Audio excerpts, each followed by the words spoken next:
everybody, and welcome back to another Rise of Kingdoms video. Just saying, I'm sorry about the mic quality of the last video. I've managed to somehow make it somewhat reliable for this video. Hopefully you enjoy it more. If you do, consider leaving a like. Now, this video I'm going to go over talent trees for just about every commander in terms of like the type of talent trees.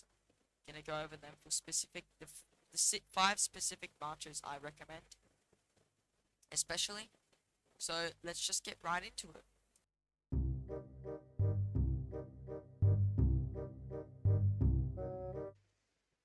Okay, first up here we have a Boudica and Cyrus.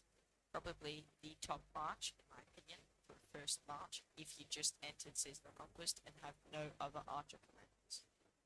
Alright, so in game here, we can see that Boudica's talent trees are Archer, Versatility, and Skill. Going in here, pairing a Boudica with a Cyrus specifically, you want to have this latent power buff.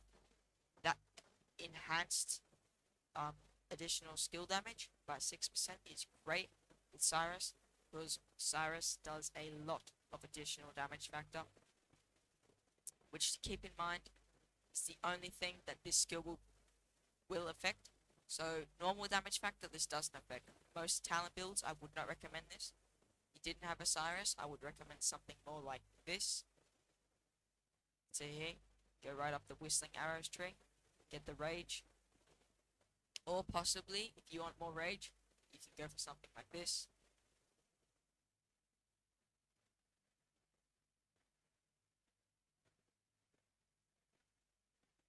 See here. This is a great build as well if you just want more Rage and you're not fussed by much else. Get nice health buffs here, a bit of march speed. This is a great build if you're just going for pure Rage on Boudica. Otherwise, I recommend going with this build. Most guides recommend, even though I'm not very happy with most guides, they recommend going for this build here. It, in my opinion, is probably the better build for a Boudica with anyone but Cyrus. If you're going with Cyrus though, you must have this build. Okay, so you can see here the second march I recommend, Henry YSG, great march. So Henry had to support conquering an archer tree. If I were to build a talent build, it would look something like this. Alright, switching back in game here. You see, got the Henry archer conquering support as mentioned before. In terms of a talent build, this is what I've been personally using. It's done quite well. This Whistling Arrow is great, 25% increased all damage. That's very, very nice. Now, here's the thing. Henry has a support tree, so he's got great rage sustainability. After you throw a skill, 150 rage is great. I personally decided to go for Razor Sharp just for a little bit of extra rage. See here, 6 rage after launching a normal attack. That's pretty nice. Now, in terms of conquering tree, really there's not much here besides, I guess, if you wanted, you could go for this extra 0.5% of health. Otherwise, I went for the reduction in counter attack because I use T4 units. They are quite squishy, so this is quite nice. However, if you don't feel like you need the conquering tree and you would rather have more skill damage taken protection, then I would go with this. This build, however, will leave you with Whistling Arrows at 4 out of 5 and will end up with emergency protection at 3 out of 3. You'll also get a 1% extra health, 0.5% extra defense, and then another 1% of defense. This build is also very good. I've tried it out a little bit. Next build you could go for instead is getting that 5 out of 5 in Whistling Arrows and taking away a point from Rejuvenate. Because often when you use Rejuvenate, you can't hit the rage cap. The rage cap is, I'm pretty sure, 330 rage. And with the extra 150 after a skill is used, it may be redundant, as once you hit the rage cap, any extra rage you gain does not go towards anything. But if you don't have a rage engine behind Henry, so let's say you're using something such as a Henry Gilgamesh, then you don't have that rage engine, so you would definitely want to have the 3 points in Rejuvenate. Alright, here we go with our third march. It's Gilgamesh and the Nebu combo, as stated in the previous video I made on Archer Investments. It's going to be in a card up in the top right now. So if you want to go watch that, I highly recommend it. It will give you a full overview of every commander and what pairs I think are best. Especially you can see here, we got out Gilgamesh. In terms of talents, I highly recommend this skill tree to max. So you want to get Feral Nature to 5 out of 5. Gilgamesh wants to throw that active skill very often to have that health debuff up as long as possible. Along with that, Nebu as well. You want his active skill rolling. That 1500 damage factor to 5 targets is great. So keep that. You want to keep that skill tree at max. I also decided to go for the Razor Sharp. Additional 9 rage after launching normal attacks is great. In terms of what else I went after getting Razor Sharp, you can maybe go for Phoenix Tail arrows if you do not go down here and get the Buckler Shield and the extra health. Otherwise, you will have to go for Venomous Sting because you have to get this talent to get the Razor Sharp, and this is not a very good talent for Quiver. Most guides do not recommend a talent build like this, but I really do think, especially for March Speed here, it's extremely good for Gilgamesh since he's quite slow. And Nebu does provide a bit of March Speed, but not enough to make up for it. In terms of other talent trees, I mean, you can possibly, if you don't want to throw active skills that often, like if you're using a Gilgamesh Tamiris, could go for something like this. Where you get that counter attack damage, get Tamiris to be a little bit more tanky. Go on the side here and you get full quiver. You don't. If you want to go for just a Tamiris debuff build, I would get this Razor Sharp talent. I would probably go for I'd probably go for Naked Rage.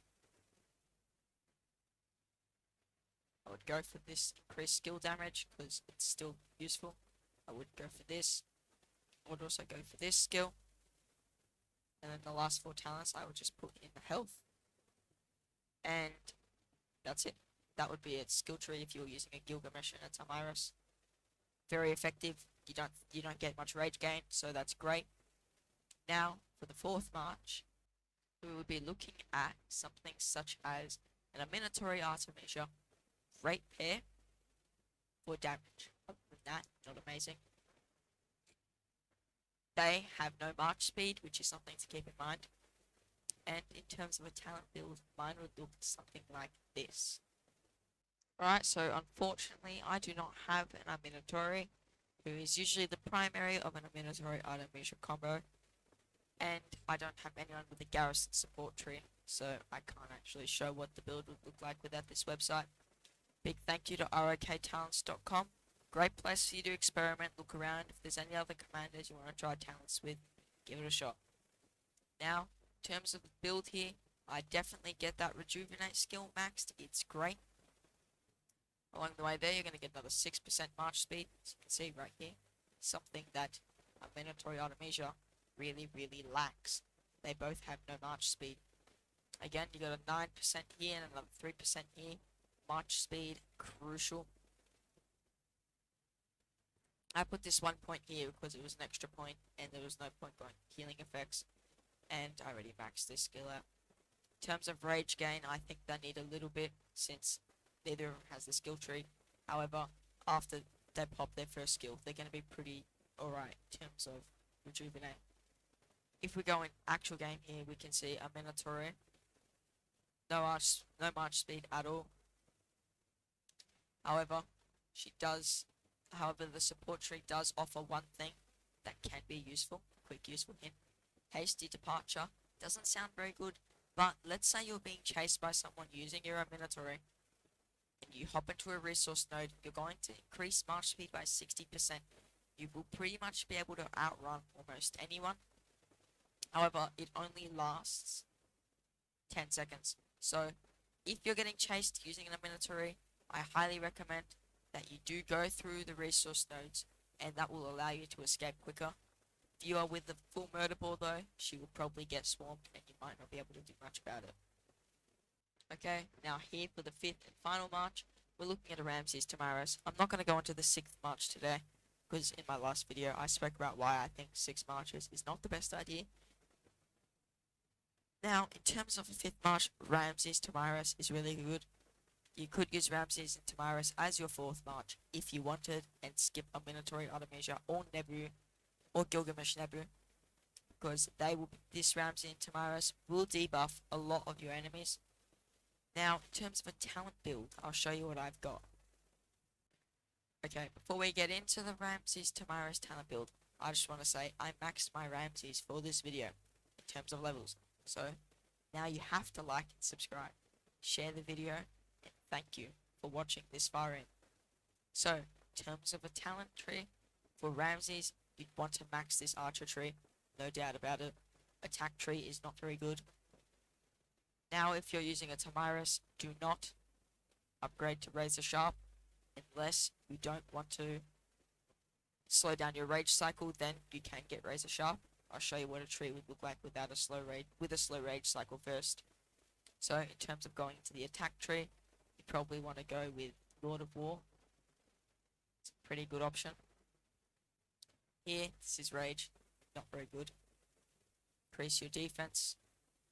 Now here, this reduces your all damage taken. It's very good. Increases your counterattack damage dealt. Unyielding is also another good talent. However, these are low percent in terms of stats compared to other talent trees. Health, premium stat, I would recommend getting it. In terms of this, I don't think it's worth going for Martial Mastery, for the simple reason of Ramses does have a lot of skill damage, especially once you max him, and so does Tamiris. You can see here. Tamiris has a very, very good amount of skill damage. 1,800 if you get the 10 stacks. So, Ramses Tamiris, you probably do not want to get this skill. In terms of going for Victory Charge, it's not the worst idea, but it's really only useful if you're able to take out other marchers, but you have to put some talent somewhere. I'll probably go for this talent as well. Fight to the death is a great talent. Defense is good. You don't really have many other talent points. And now you can either decide, if you don't care about taking that extra rage and you think it will benefit you more, you can go there. Otherwise, you're either going to have to go for Victory Charge or something down this tree for just base stats like this.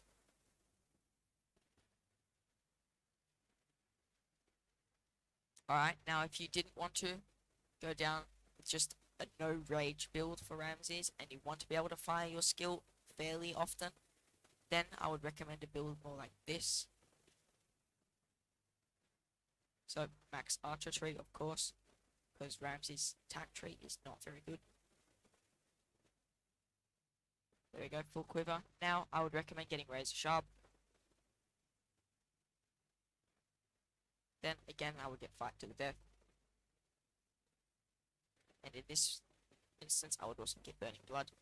Now I would still go with the reduction in all damage. That's a pretty good talent. The increase in counterattack, that's also a fairly good talent. And then I'd probably put the last 3 skill points into health. This build is probably what I would use if I used a Ramses Tamiris. It's great overall. The rage gain, pretty good. But, of course, if you just want to have Tamiris for that debuff, that poison stack debuff, then I do not recommend getting a Tamiris. Getting Ramses' skill. So, rage increase skills. So, everyone, just want to say thank you for watching. I hope you enjoyed the video. Hope you learned something. If you did, please consider liking and subscribing. Share the video around, and thank you for watching.